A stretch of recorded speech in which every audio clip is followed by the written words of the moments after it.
Bonjour à toutes, bonjour à tous, Sébastien de Réveillons notre esprit. Bienvenue sur les chaînes à la fois YouTube, Twitch et Crowdbunker.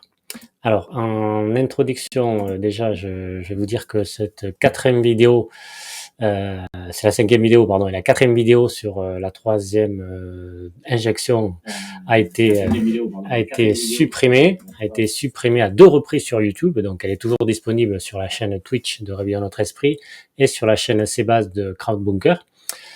Mais voilà, donc elle risque, peut-être cette vidéo sera supprimée sur YouTube, il y a grande chance d'ailleurs, peut-être que la chaîne sera supprimée, mais du coup vous pourrez aller voir sur Twitch et Crowdbunker les différentes vidéos. Donc n'hésitez pas avant, bien sûr, de vous abonner aux chaînes Twitch et Crowdbunker, voilà, pour voir les prochaines vidéos. Donc, juste, je fais un petit réglage et c'est bon. Alors, pourquoi cette vidéo?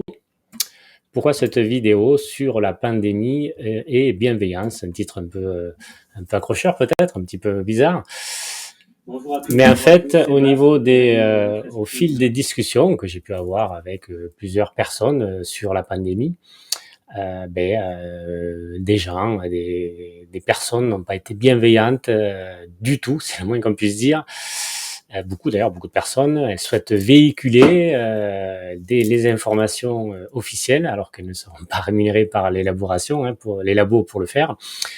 Elles souhaitent véhiculer le discours officiel du gouvernement avec véhémence contre les non-vaccinés, mais à l'inverse, elles refusent d'écouter les arguments adverses qui seraient soi-disant agressifs selon eux. En fait, ils ne sont pas agressifs, mais ils sont juste pas dans leur sens, en fait.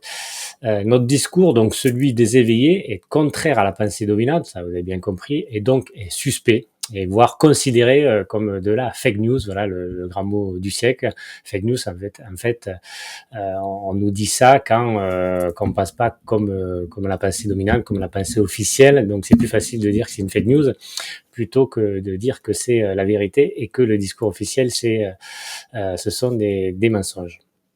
Alors, donc beaucoup d'invectives en fait par certaines personnes qui du coup relaient ces infos sans les vérifier, ce n'est pas de leur esprit que viennent ces idées, cette opinion, ces arguments, et du coup on balance des choses pour contrecarrer en fait les arguments adverses des éveillés, des égoïstes. Voilà, vous êtes égoïste, c'est balancé comme des flèches à ceux qui tiennent des discours complotistes, c'est le mot aussi. Si on n'accepte toujours pas de se faire injecter un produit expérimental, c'est pas moi qui le dis, c'est le laboratoire américain qui le dit, qui n'a pas de recul et qui a prouvé son inefficacité et son inutilité, puisque la courbe des infectés n'a jamais été aussi haute qu'en ce moment. Pourtant, 80% de la population est vaccinée. Si on se rappelle, on nous avait dit quand il y aura 75 à 80% de personnes vaccinées, il n'y aura plus de virus, ça sera fini. Et bien, on voit que finalement, il y a toujours autant d'infectés. Donc, ça veut bien dire quoi? Ben, ça veut dire que ce n'est pas les non vaccinés qui propagent ce virus, mais c'est plutôt les personnes qui sont vaccinées. En Israël, l'un des pays les plus vaccinés au monde, à près de 90%, je crois. Bizarrement, le nombre d'infectés explose, un peu comme en France. Donc, quand on vous dit que ce sont les vaccinés qui produisent les variants et donc qui font propager le virus, vous avez bien compris, les faits sont là, on les a sous les yeux, mais les moutons continuent à prendre leur béquet de mensonges médiatiques et gouvernementaux, quoi. Donc, c'est vraiment affligeant de voir tout ça. Donc voilà pourquoi cette vidéo, pour au contraire dire qu'on peut très bien parler de la pandémie avec bienveillance, avec des gens qui ne pensent pas comme nous. C'est tout l'objet de cette vidéo. Alors, pourquoi ces personnes-là ne sont pas bienveillantes, ne sont pas tolérantes? Parce qu'en fait, elles ont peur, tout simplement. Elles sont enfermées dans leur peur. Donc c'est une peur qui est distillée comme un venin par le gouvernement et ses sbires, les grands médias, donc on appelle aussi des médias mainstream. C'est en fait la peur de la maladie, la peur de la mort, qui donc fait son effet afin de satisfaire les copains lobbyistes des laboratoires, hein, qui vendent des vaccins ARN messagers qui, pour rappel, modifient l'ADN. Hein, c'est pas comme les vaccins d'avant. D'ailleurs, c'est pas un vaccin puisque c'est une expérimentation, comme le dit le laboratoire américain. Donc ils réussissent leur coup de force et engrangent des millions comme par enchantement. Ils augmentent le tarif de leurs injections au fur et à mesure. Et il y a déjà des commandes qui sont déjà prêtes pour 2022 pour faire 2 rappels par an donc de cette injection. Donc ça prouve qu'on ne regarde pas la courbe de la pandémie. C'est pas du tout des questions sanitaires, mais des questions de fric, évidemment.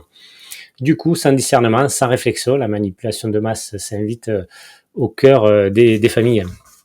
Donc, qui donc relaie cette pensée dominante, cette escroquerie du siècle, on peut l'appeler comme ça évidemment, parce que ça fait 2 ans que ça dure. Hein. Donc ces relais de la peur et de l'absurdité sèment la zizanie au sein même de la famille et auprès de leurs proches. On invective comme on pouvait le faire avant. Alors, certes, c'est pas pareil, mais c'est pour vous montrer un peu qu'on pouvait le faire pendant l'occupation. Hein. Si on serait un pays occupé, peut-être que ces personnes-là seraient les nouveaux collabos, quoi. Ils seraient prêts à dénoncer leurs enfants, leurs amis, leurs proches. Et au lieu d'écouter leur cœur, certains d'ailleurs le font. Hein, quand un proche est atteint du Covid, on les balance à l'ARS sans problème, même si c'est leur fille, leur fils, etc. Donc l'amour inconditionnel qu'on devrait avoir donc pour nos proches, pour nos personnes, est mis de côté au profit de la matrice, quoi.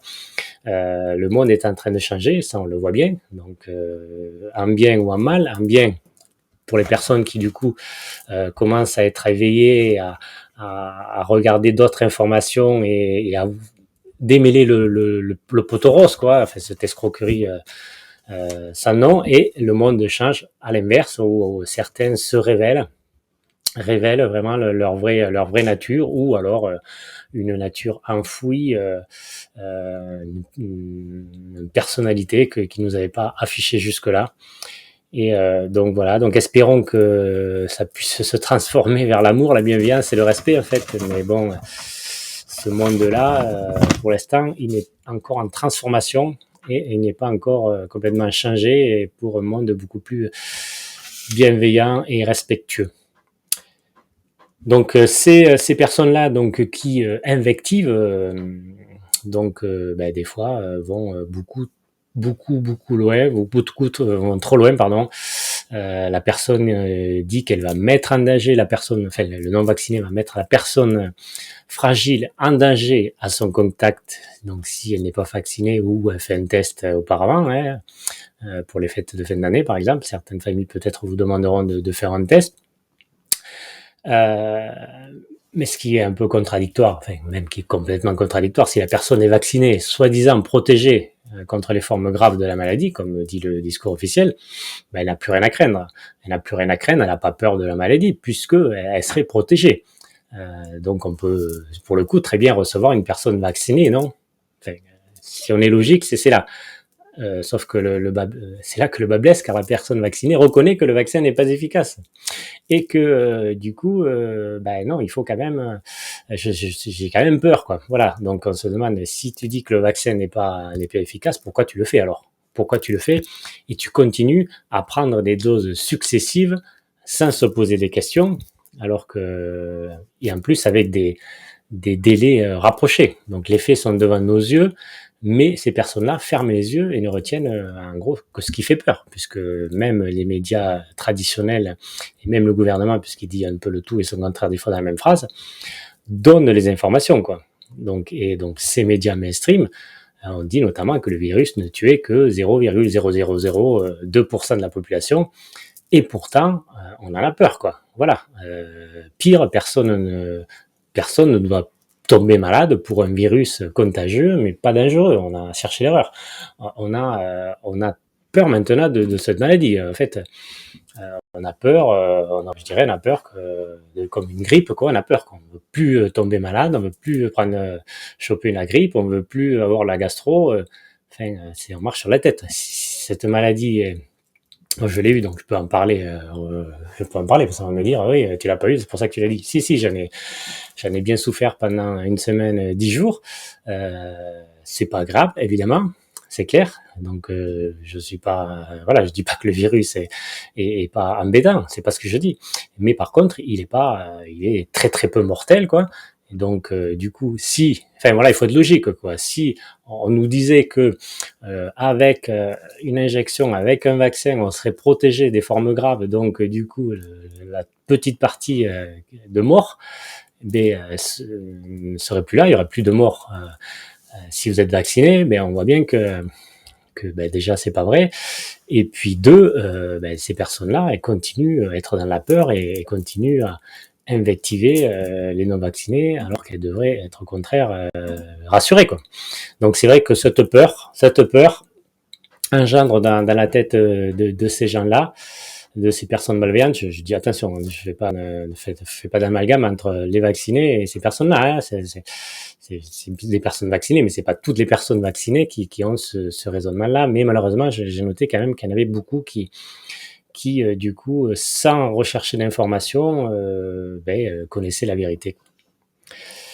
Autre argument qu'on entend de ces personnes-là non bienveillantes, évidemment, c'est le collectif. Voilà, le collectif, il faut œuvrer pour le collectif. Donc, en se vaccinant, on va œuvrer pour le collectif, pour la France, et du coup, plus il y aura de vaccinés, et plus on sera débarrassé du virus. Force est de constater que c'est pas vrai. Donc, et du coup que les non-vaccinés profiteraient de l'immunité des vaccinés, quoi. Voilà, ils seraient là tranquillement à attendre et ils profiteraient de l'immunité des vaccinés. Ben, la preuve encore du contraire, c'est qu'avec cette augmentation de la pandémie, du virus, eh bien, on voit bien que non, il n'y a pas d'immunité.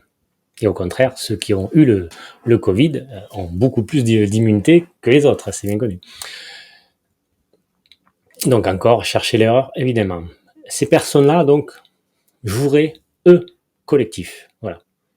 Alors, déjà, on peut se penser pourquoi ils n'étaient pas collectifs avant, quoi. Parce que bon, quand même, le monde est individuel. La France est un pays où c'est très individuel.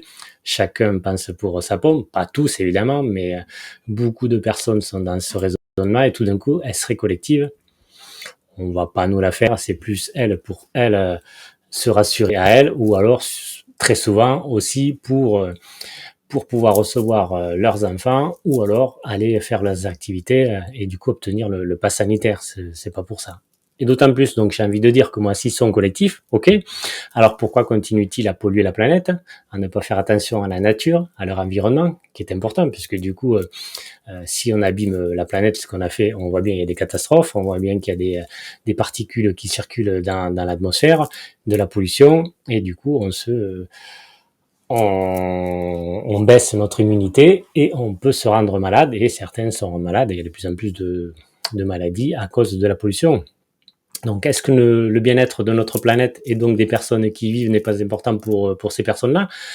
Là, c'est pas collectif. Là, ça compte pas. Ils pensent pas alors à leurs enfants, à leurs petits-enfants et aux générations futures quand ils ne soucient pas de la planète. Donc, la réponse est dans la question, effectivement. Donc, il faut arrêter de nous prendre pour des imbéciles. On a bien compris qu'on ne veut pas collectif, c'est toujours pour sa pomme. Il y a une question aussi je dirais, de censure, en fait. Hein. De censure, c'est-à-dire euh, que il y a des documents, des vidéos qui sont censurées donc par les GAFAM. Hein. Les GAFAM, moi j'étais du coup plus que témoin, puisque du coup ma vidéo sur la troisième dose a été censurée 2 fois, donc avertissement, et pendant un mois cet avertissement traîne, et pendant une semaine je ne peux pas publier sur cette chaîne, voilà, donc et on voit que du coup tout est avec leurs algorithmes, ils contrôlent tout, quoi. Donc tous les documents, les vidéos qui ne relaient pas le discours officiel, enfin, en tout cas qui sont contre, ils sont censurés. Donc on voit bien que tout est verrouillé pour continuer cette escroquerie, quoi.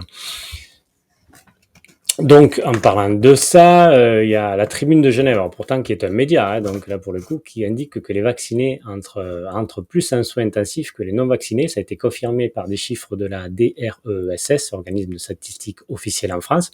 C'est le cas depuis la semaine 47 qui se terminait le 28 novembre. Donc, ouais, donc c'est des chiffres, c'est acté. Donc ça, là, c'est pour le coup, on ne peut pas y revenir. Autre chose qui est quand même important de dire, là je vais mettre un petit i à la fin du nom pour que pour pas faire de la délation, mais vous comprendrez en faisant des recherches de qui il s'agit. Victor Fabiusi, fils de Laurent Fabiusi, est le directeur associé du cabinet Conseil McKinsey. Ce cabinet a été payé par l'État pour mettre en place la stratégie vaccinale de la France et Laurent Fabiusi, président du Conseil constitutionnel, a été chargé de statuer sur la constitutionnalité de la stratégie vaccinale vendue donc à l'État par le cabinet dirigé par son fils. Est-ce qu'il n'y a pas un petit conflit d'intérêts là-dedans? Donc, est-ce que c'est du hasard? Non, il n'y a pas d'hasard, hein, évidemment. Il n'y a aucun hasard là-dessus. C'est un conflit d'intérêts avéré et donc aucune indépendance et ce ne sont pas des experts qui font la gestion de la stratégie vaccinale. Je termine cette vidéo par donc la bienveillance, donc le thème de cette vidéo. Heureusement, certaines personnes continuent à rester tolérantes et ouvertes. On peut discuter sereinement avec bienveillance au sujet de la pandémie, même si on est diamétralement opposés, ça m'est arrivé, car on respecte la vie de chacun et surtout on respecte la personne. On ne dépasse pas la limite, on n'attaque pas la personne. Comme le dit Thomas d'Azenbourg, qui écrit des livres sur la communication non violente, si on est en désaccord, ça ne veut pas dire qu'on est en désamour. Alors que beaucoup de gens mêlent les sentiments et les opinions des autres. Et donc, on peut avoir un avis différent, mais être respectueux, oui, c'est possible. Il suffit d'avoir une parole impeccable, comme le disent les 4 accords Toltec, qui proviennent d'une philosophie ancestrale, mais encore malheureusement trop peu appliquée de nos jours. Donc c'est ça qu'il faudrait qu'il se passe, c'est qu'on puisse se parler enfin de ce sujet entre gens bienveillants, respectueux, écouter les arguments des uns et des autres et pas se boucher les oreilles comme je l'ai déjà vu faire quand on donne des arguments qui ne sont pas acceptés parce qu'ils sont pas véhiculés par les médias traditionnels et le gouvernement, quoi. Donc c'est pas du tout respectueux, et surtout quand on invective et que on dit que l'autre est égoïste, etc., etc. Donc on doit pouvoir se parler sereinement et vous verrez que si on arrive de nouveau, parce que on voit qu'il y a vraiment une différence depuis 2 ans, ben on redeviendra des citoyens, des êtres humains qui puissent discuter même sans être d'accord.